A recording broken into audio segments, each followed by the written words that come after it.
Daniel from Daily Trades. Any regrets? What you could have done better? As I said when I was answering Millicent, budget making as it is in management of leadership is always work in progress. There is no perfection to it.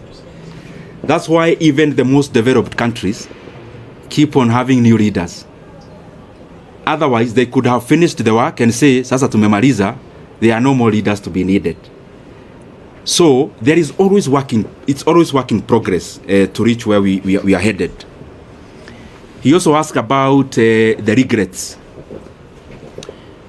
What I believe myself is that I am the sum total of all my experiences, bad and good.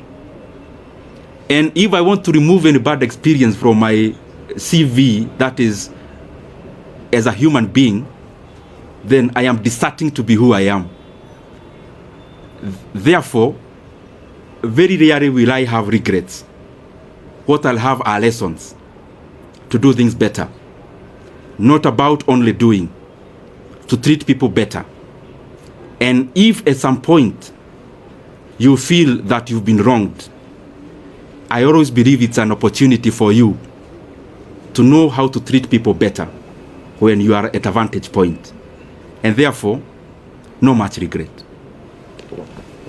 Yes, my brother.